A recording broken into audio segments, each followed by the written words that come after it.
कोई आपका कोई एग्जाम आप देने के लिए बैठ रहे हैं, कोई विशेष परीक्षा है आपकी और आप चाहते हो कि मुझे इसमें पास होना चाहिए।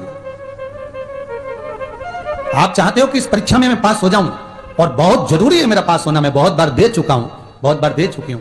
तो प्रयास करना, एग्जाम के पहले कोई सोमवार पड़े, त्रिपुरा सुंदरी माता का नाम लेकर उत्तर की ओर मुख कर कर गन्ने का रस, शुगर का रस, गन्ने का रस, एक का रस लेकर दोनों हाथों में कलश में भरकर नाम और गोत्र आपका बोलकर मन की कामना कर कर, जैसे कांवड़ शिव जी को चढ़ाते हैं दोनों हाथ से, उसी तरह वो गन्ने का रस से शंकर जी का अभिषेक त्रिपुरा सुंदरी के भाव से कर दीजिए महाराज। ऐसा कोई एग्जाम नहीं होगा जिसमें आप पास नहीं हो सकते, निकल ही जाओ, निकल ही जाओ।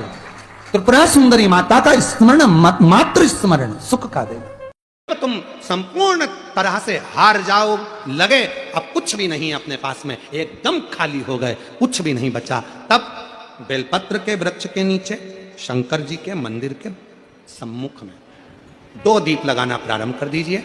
एक लंबी बाती का दीप, एक गोल बाती का दीप, एक शक्ति का, एक शिव का, दोनों दीप घी के दोनों सामने रखो, बाबा को प्रार्थना करो। शिव मंदिर में लगाने के बाद फिर बेलपत्री के वृक्ष के नीचे जाओ। उस बेलपत्री के वृक्ष के नीचे जाना जिसकी छांव तुम्हारे ऊपर पड़े, पौधा नहीं, पौधे की छांव नहीं आ पाती अपने ऊपर, पौधा छोटा सा रहता तो उसकी छांव नहीं आती। बेलपत्र के वृक्ष की छांव में बैठकर 2 दीप लगाओ कि छांव है। 2 महीना नियम ले लो, शाम के समय पर, पर शाम को प्रदोष काल में मेरे घर का कोई भी व्यक्ति जाएगा, शिव मंदिर में 2 दीप और बेलपत्र के वृक्ष के नीचे 2 दीप लगाएगा। 2 महीना इंतजार करना, मेरा बाबा हाथ पकड़कर तुम्हें ऐसा दौड़ाएगा कि शिव अपने आप करुणा करेगा। आशा ये है कि उस बेलपत्री के पौधे में, उस बेलपत्री के वृक्ष में जो बेल लगा हुआ है, जो फल लगा हुआ है, उस फल की मुझे महत्वता श्रवण कर। जो बच्चा हकलाता हो, अर्थात बोलते बोलते अटक जाता हो या वाणी हकला रही हो, तो शास्त्र कहता है कि बेल का जो फल होता है, उस बेल के फल को धीरे से फोड़कर ऊपर से चक्कू से उसको साफ कर कर अंदर से पूरे उसका जो गुर्दा है बेल के फल का, उसको निकाल लीजिए और उस बेल के फल का जो गुर्दा है उसको निकाल कर वो खाली कर लीजिए बेल का। महाराज सोमवार के सोमवार 5 सोमवार उसमें पानी भरकर भगवान शंकर को समर्पित करिए। एक पात्र, शिवलिंग में से जो जल नीचे गिरे उसके उधर पात्र को लगा लीजिए। महाराज समर्पित कर कर जल को झेल कर ले आइए। जो व्यक्ति वाणी से हकला रहा हो उस व्यक्ति को वो जल भगवान शंकर का जो शिव महापुराण का मूल मंत्र है, श्री शिवाय नमस्तुभ्यम, उस मंत्र का जाप कराकर धीरे धीरे बुलवाते हुए उस पानी को पिलाना प्रारंभ कर दीजिए। केवल सोमवार को ही करना है और सोमवार को ही पिलाना, इसके सिवाय नहीं करना है। महाराज जैसे मंत्र बोलते जाए, श्री शिवाय नमस्तुभ्यम बोलते जाए और धीरे धीरे उसको पानी पिलाते जाए, श्री शिवाय नमस्तुभ्यम बोलते जाए और पानी पिलाते जाए। महाराज धीरे धीरे आप 5 सोमवार करोगे, उसकी वाणी में अटकना बंद हो जाएगा, धीरे धीरे उसकी वाणी श्रेष्ठता की ओर अग्रण्य होगी। तो बीले की महत्वता भगवान लिंग पुराण के अंतर्गत वर्णन कर रहे हैं, भगवान शिव कह रहे हैं। स्कंद पुराण के अंतर्गत, लिंग पुराण के अंतर्गत, नर्मदा पुराण के अंतर्गत, शिव महापुराण के अंतर्गत कि जो बीला है, इस बीले की महत्वता, इस बीले का सुख क्या है। तो क्या कहा महाराज जी, भगवान शिव कहते हैं, अरे पार्वती 1000 अश्वमेध यज्ञ में अग्नि कुंड के अंदर पूर्ण आहुति पर जो गोला समर्पित किया जाता है और एक बेल, एक बीला जो मुझे समर्पित कर देता है, उसको 1000 अश्वमेध यज्ञ का पुण्य फल प्राप्त हो जाता है। फिर समझ लीजिए, केवल सारे शिवलिंग में एक नर्मदेश्वर महादेव ऐसे होते हैं जिन पर कुछ भी चढ़ाओगे तुम खा सकते हो। भगवान को अगर भोग लगाया तो तुमने खा लिया, भगवान के शिवलिंग को अगर कोई वस्तु टच हो गई तो तुम पा सकते हो। मिठाई हो, चूरमा हो, लड्डू हो, पेड़ा हो, गुलाब जामुन हो, इमरती, भजिया, पकोड़ा, फल फ्रूट जो भी होगा वो पा सकते हो। पर नर्मदेश्वर शिवलिंग को छोड़कर शिव महापुराण के अंतर्गत विद्धेश्वर संहिता में लिखा हुआ है कि बाकी के जितने शिवलिंग होंगे उसको अगर कोई वस्तु टच हो गई तो वो खाने के लायक नहीं रहती, वो सांसारिक मनुष्य नहीं खा सकता। शंकर के मंदिर का प्रसाद संसार का मनुष्य उसको ग्रहण नहीं कर सकता, उसको केवल बैरागी त्यागी जिसने घर छोड़ दिया, परिवार छोड़ दिया, अपने कुटुंब कबीले को छोड़ दिया, केवल वही पा सकता है। ये शिव महापुराण की विद्धेश्वर संहिता कर रही है। आप लोगों के घर के अंदर घंटी है, वो गरुण घंटी काय के लिए बजाते हैं उसको? भगवान की आरती में बजाया जाता है, भोग लगे तब बजाया जाता है, भगवान को जगाना हो तब बजाया जाता है। किसके लिए बजाते हैं? भगवान के लिए। तो भगवान के लिए बजाते हो कि भगवान तुम भोजन करो, भगवान तुम जागो, भगवान तुम ये करो, भगवान तुम वो करो? नहीं। शिव महापुराण की कथा कहती है घंटी का नाद इसलिए करा जाता है कि अपनी बुद्धि को, अपने चित्त को केंद्रित करो भगवान के चरणों की ओर। और जितने घर में सदस्य हैं घंटी की आवाज को सुनकर अपने विवेक को ये केंद्रित कर लें कि मेरे घर में मेरा लड्डू गोपाल, मेरे घर में मेरा ठाकुर, मेरे घर में मेरा राम, मेरे घर में मेरा दत्त, मेरे घर में मेरा हरिविठल, मेरे घर में मेरा विश्वनाथ, मेरे घर में मेरा सोमनाथ बैठा हुआ। अपनी बुद्धि को केंद्रित करना। कितना सुंदर एक चरित्र है शिव महापुराण में, जरा देखिएगा। धनु राजा के 2 पुत्र हुए, रंभ और करम। दोनों के घर में औलाद नहीं थी। जल में बैठकर दोनों तप कर रहे थे। इतने में एक मगर आ गया और मगर ने करम्ब को खा लिया। रंभ को लगा मेरा भाई मर गया, अब मैं जल में बैठकर तपस्या नहीं करूंगा, अब मैं जल में बैठकर तप नहीं करूंगा। तो रंभ गया, अब चारों तरफ आग लगाकर, अग्नि लगाकर बीच में बैठकर तपस्या करने लगा, ब्रह्मा जी को प्रसन्न करने लगा। ब्रह्मा जी प्रसन्न हो गए, मांगो रंभ तुम्हें क्या चाहिए? रंभ ने कहा मेरे घर में औलाद नहीं है, संतान नहीं है, आप कृपा करो और मेरे घर में संतान हो। तो कह दिया ए रंभ, तू तपस्या कर कर जैसे उठेगा, जिसको भी प्रेम से देख लेगा, जिसको भी तू प्रेम से देखेगा उसी से तेरी औलाद हो जाएगी। बस रंभ तपस्या कर कर उठा, सामने से एक भैंस निकल कर जा रही थी, एक महिष निकल कर जा रही थी, और रंभ ने उस भैंस को, उस महिष को प्रेम से देख लिया। और जैसे ही भैंस को देखा, भैंस का गर्भ ठहर गया, उस महिष का गर्भ ठहर गया, उस भैंस का गर्भ ठहर गया, और वो भैंस गर्भवती हो गई। भैंस जब अपने मालिक के घर पहुंची, उसका जो पति था भैंसा, महिषा, उसने देखा कि मेरी पत्नी गर्भवती हो गई, इसके गर्भ में किसका बच्चा है? भैंसे ने ध्यान लगाया तो मालूम पड़ा कि वो रंभ का पुत्र है। क्रोध में आ गया महिषा, और महिषा को क्रोध आया, भैंसे को क्रोध आया, और रंभ के साथ वो युद्ध करने चले गया, और आखिरी में उसने रंभ को मार डाला। जैसे रंभ मर गया, उसके नगर के लोगों ने उसका अंतिम संस्कार करना प्रारंभ करा। चिता लगाई, अंतिम संस्कार हो रहा है, चिता पर लेटाया, चारों तरफ से आग लग गई। इतने में भैंस को लगा, उस भैंस को जिसके गर्भ में बच्चा था, उस भैंस को लगा कि मेरे गर्भ में इसका बच्चा है जो जल रहा है, जिसकी चिता जल रही है, पर पति तो मेरा यही है, क्यों ना अब मैं अपने भी प्राण त्याग दूं, अपने पति के साथ ही सती हो जाऊं। और वो भैंस दौड़ती दौड़ती अग्नि में कूद पड़ी। जैसे ही अग्नि में कूदी, इतने में उसका एक बच्चा हो गया, जिसका जन्म होते से ही, प्रकट होते से ही उसने मनुष्य का और भैंस का दोनों का रूप धारण करना प्रारंभ कर दिया। उसका नाम महिषासुर हो गया। उसका नाम था महिषासुर।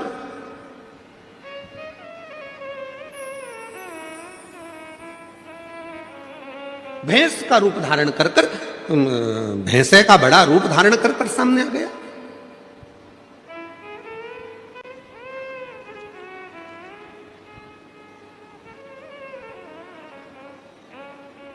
अब महिषासुर ब्रह्मा जी का तप करा, वर मांगा, मुझे वर दीजिए ब्रह्मा जी। ब्रह्मा जी ने पूछा कौन सा वर चाहिए? तो ब्रह्मा जी से कहा मुझे वर दीजिए कि मुझे कोई पुरुष ना मार सके। और महिषासुर ने मन में सोचा कि किसी स्त्री में ऐसा बल नहीं है जो मुझे मार दे, अगर मरूं तो स्त्री के हाथ से मरूं। अच्छा,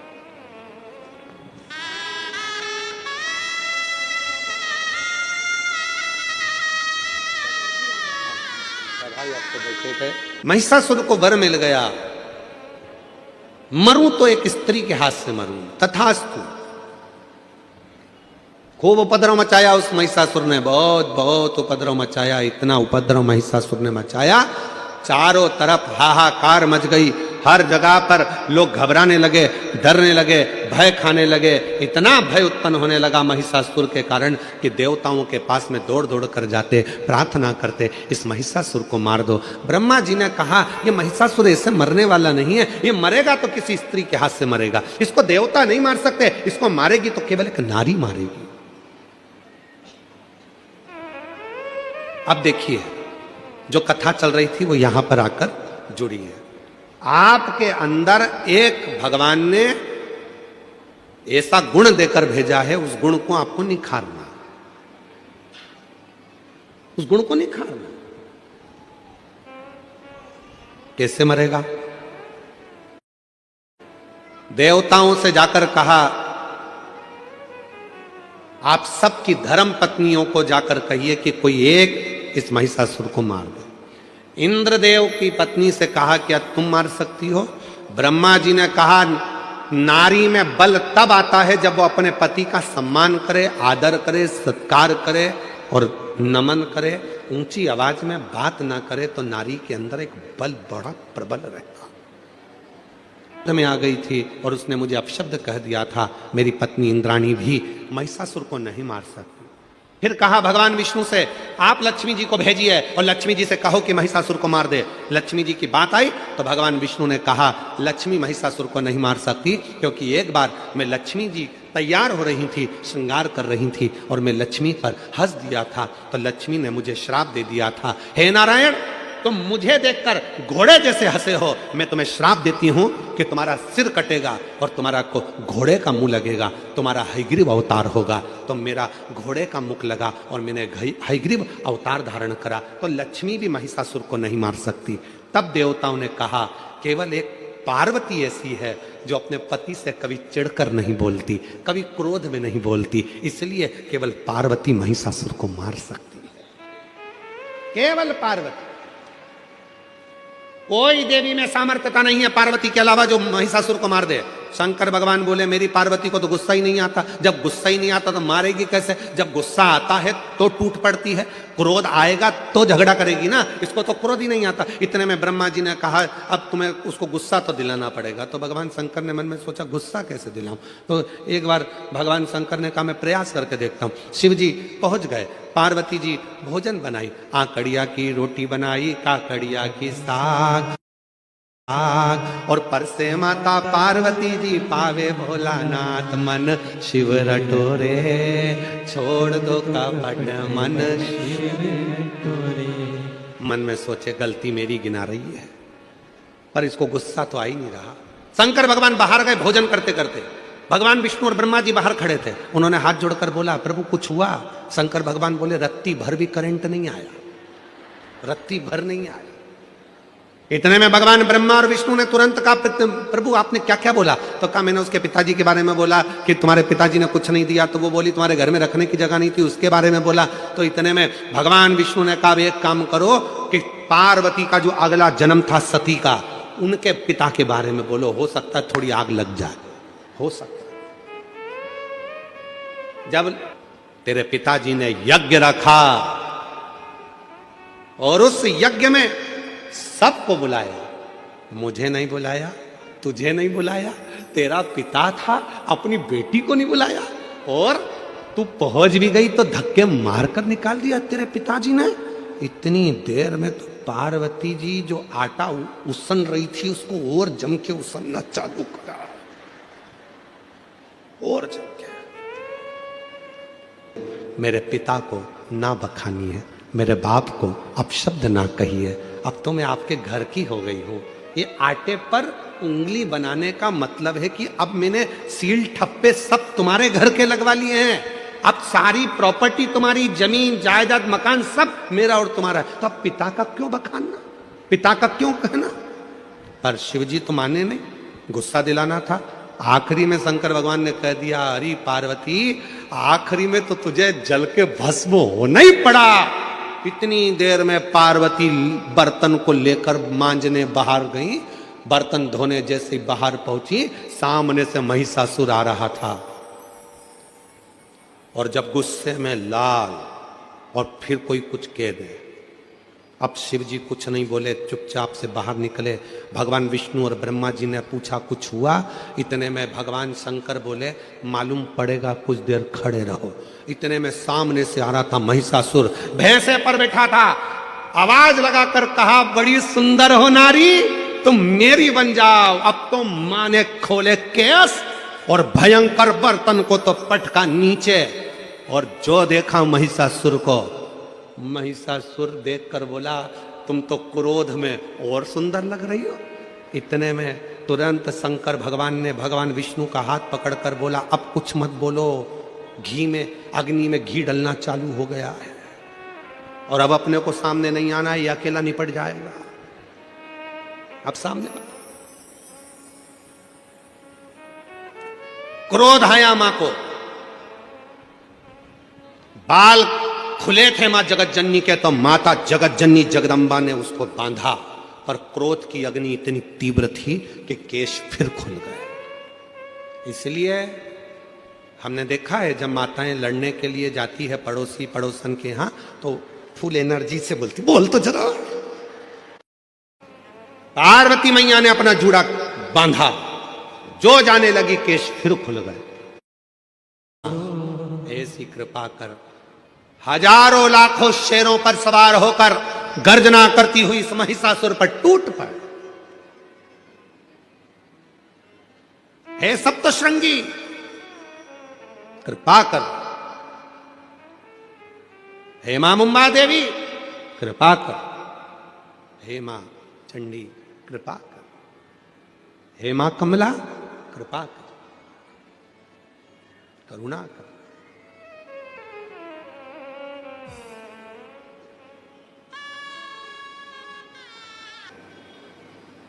जब महिषासुर का मर्दन हो गया, महिषासुर समाप्त हो गया, तो मां पार्वती जी ने शिव जी से कहा, इतनी शक्ति मुझ में कैसे प्रकट हो गई जो मैंने इतने बड़े असुर का संहार कर दिया? इतने बड़े असुर का संहार मैंने करा है, इतनी शक्ति मुझ में प्रकट कैसे हुई? भगवान देवादिदेव महादेव ने कहा, सुनो पार्वती, तुम जब महिषासुर का संहार कर रही थी, उसी समय मैंने भगवान ब्रह्मा और विष्णु के सामने संपूर्ण जगत की स्त्रियों को, घर में जन्म लेने वाली एक बेटी को, घर में जन्म लेने वाली एक नारी को, घर में जन्म लेने वाली एक कन्या को, घर में जन्म लेने वाली एक स्त्री को मैंने उसी समय पर वर दे दिया था कि जगत में, संसार सागर में, पृथ्वी पर जो भी कन्या, एक लड़की अगर पृथ्वी पर जन्म लेगी तो उस नारी के संग में शंकर भगवान की आदि शक्ति भी उसके अंदर विराजमान रहे। और चिता में एक ही अंतर आता है। एक दिन चिता ने चिंता से कहा कि तू भी जलाती है और मैं भी जलाती हूं। चिता चिंता से कह रही है कि तू भी जलाती है और मैं भी जलाती हूं, तू जीते जी जलाती है और मैं मरने के बाद जलाती हूं। चिंता मनुष्य को जीते जी जलाती रहती है, जीते जी जला जला जला। और चिता जब प्राण चले गए, केवल शरीर बचा है, केवल शरीर।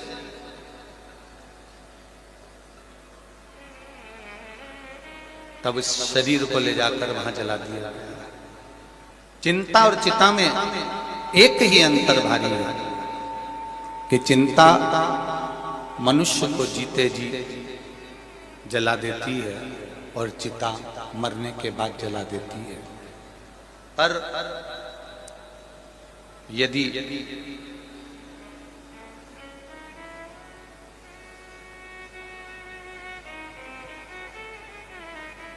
चिता ने कहा चिंता से कि मैं अंत में जलाती हूं और तू मनुष्य को दिन प्रतिदिन रोज जलाती है, तुझ में और मुझ में कोई अंतर है?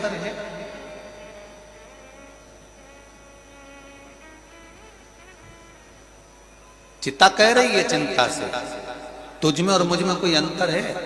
तब चिंता ने कहा मुझ में और तुझ में केवल एक अंतर है वो कौन सा अंतर? तो चिंता करती है कि मेरा काम है जलाना, मेरा काम है लोगों को चिंता देना, पर यदि उनकी चित्त वृत्ति, उनका मन, उनकी दृष्टि यदि महादेव के चरणों में है तो चिंता करती है फिर मैं जला नहीं पाती, फिर मैं जला नहीं पाती। अगर चित्त वृत्ति, चिंतन, मनन, बुद्धि, चित्त हमारा देवादिदेव महादेव के चरणों में पड़ा हुआ है, भगवान शिव के चरणों में पड़ा हुआ है, तो फिर इतनी सामर्थ्यता चिंता की भी नहीं है कि वो आपको भक्षण कर जाए या आपको जला जाए। एक पिता के दो पुत्र थे। देखिए शिव करुणा सागर कैसा है, शिव दया सागर कैसा है। एक पिता के दो पुत्र थे, दोनों पुत्र बड़े हो गए और बड़े होकर एक पुत्र ने कहा, पिताजी मुझे तुम्हारे साथ में नहीं रहना, अब आप मुझे मेरा हिस्सा दे दीजिए और मैं ये गांव छोड़कर शहर में जाना चाहता हूं। शिवपुराण का ये प्रसंग बड़ा सुंदर प्रसंग है। पिताजी ने समझाया बेटे को कि तू मान जा, पर मानता नहीं, और बेटा नहीं माना। आखिरी में जायदाद का हिस्सा करा गया। पिताजी ने 3 हिस्से प्रॉपर्टी के कर दिए, धन के कर दिए, जमीन के कर दिए।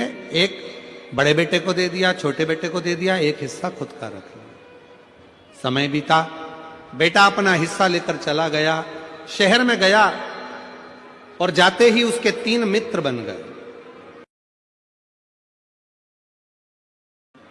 पहला मित्र बना उसका ताली मित्र, दूसरा मित्र बना उसका थाली मित्र, और तीसरा मित्र बना उसका प्याली मित्र।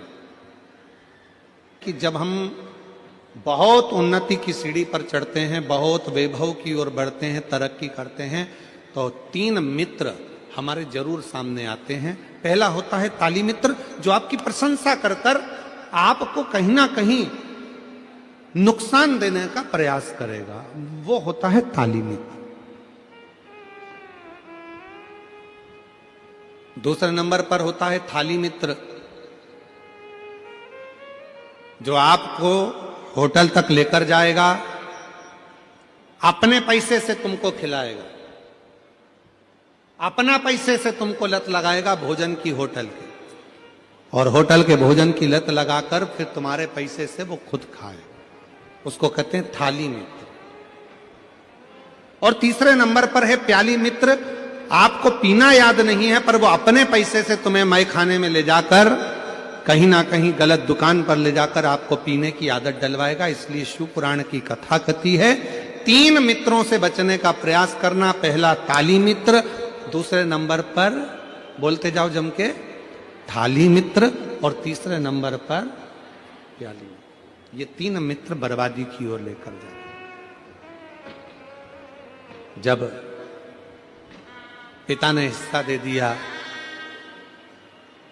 और हिस्सा प्राप्त होने के बाद बेटा शहर में चला गया। बेटा शहर में गया, शहर में जाकर उसके 3 मित्र बन गए, जिन्होंने उसको उसका धन देखा, वैभव देखा, पैसा देखा, खूब सारा धन देकर 3 मित्र बने। और वो तीनों मित्रों ने साथ में रहना प्रारंभ करा और रहते रहते रहते रहते एक दिन उसको बर्बादी के सिरे पर लाकर छोड़ दिया। बर्बादी के सिरे। मेरी जीजियों, मेरे जीजाओं, मेरी बेटियों, बेटाओं, मेरे बुजुर्ग माँ बाप, एक बात का स्मरण अपनी जिंदगी में रखना, पिलाने वाले बहुत मिलेंगे पर संभालने वाला नहीं मिलेगा।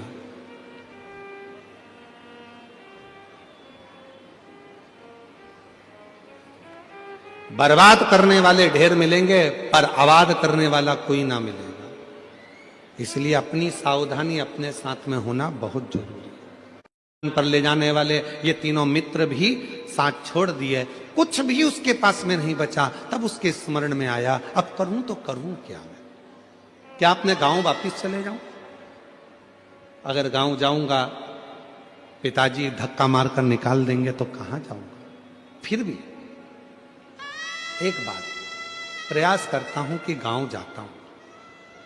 मित्र के पास गया, पहले गया, अपने मित्र ताली मित्र के पास, अरे यार तू तो मेरा साथ देता था, मेरे को बस गांव जाने के लिए मुझे 100 रुपए दे दे। 100 रुपए ना दिए। फिर गया थाली मित्र के पास में जो होटल में बैठकर साथ में खाता था, उससे कहा मुझे थोड़ा सा पैसा चाहिए, मुझे गांव जाना है। उसने भी नहीं दिया।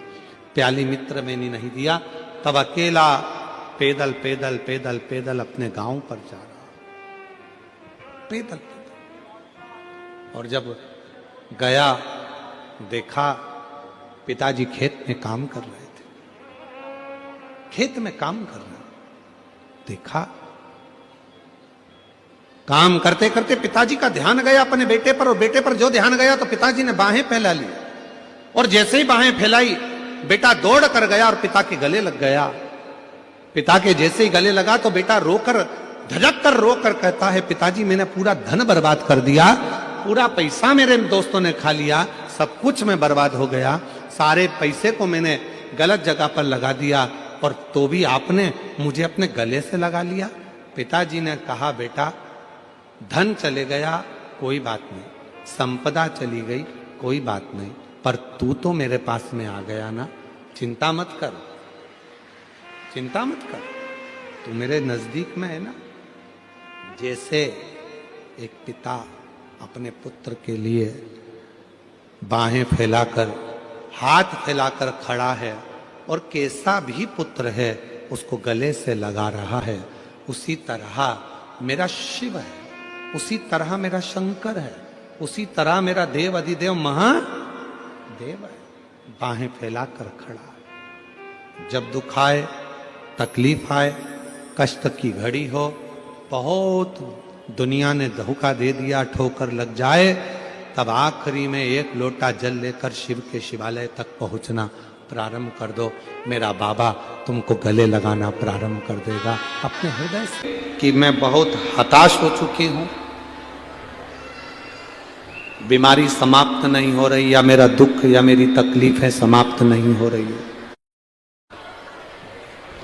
बेलपत्री के जो बीच वाली पत्ती होती है और उस पत्ती के नीचे 2 पत्तियां होती हैं, बहुत ध्यान से देखिएगा कि बड़ी पत्ती पहले नंबर की पत्ती और उसके नीचे की 2 पत्तियां, उसके बीच की जो डंडी होती है, इस डंडी में चंदन का लेपन कर कर, ये बीच की जो भाग है डंडी है उसमें आगे सब लोगों को देख रहे होंगे, तो बीच का जो ये भाग है, इस बीच के भाग पर चंदन का लेपन कर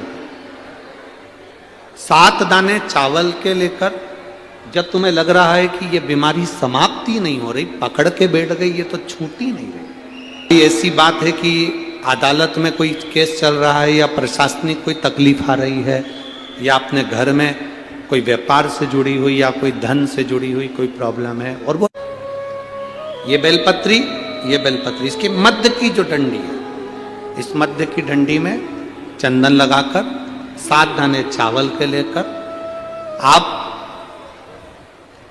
जब द्वार में से मंदिर के अंदर प्रवेश करते हैं, जैसे मंदिर का मुख्य द्वार है, मुख्य द्वार से मतलब शंकर जी को जब जल चढ़ाने के लिए हम लोग अंदर जाते हैं,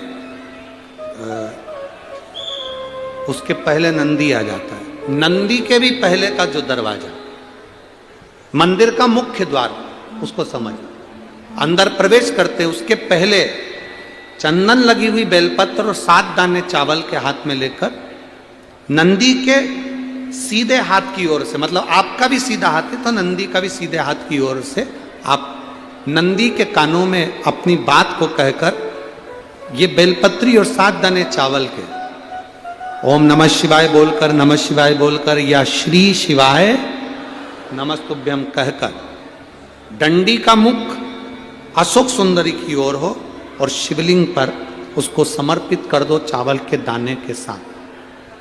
केवल 2 या 3 सोमवार आप करेंगे, धीरे धीरे रोग में दवाई लगना प्रारंभ हो जाएगी और रोग समाप्ति पर जाएगा और आपका कार्य भी सफल होगा। 2 या 3 सोमवार में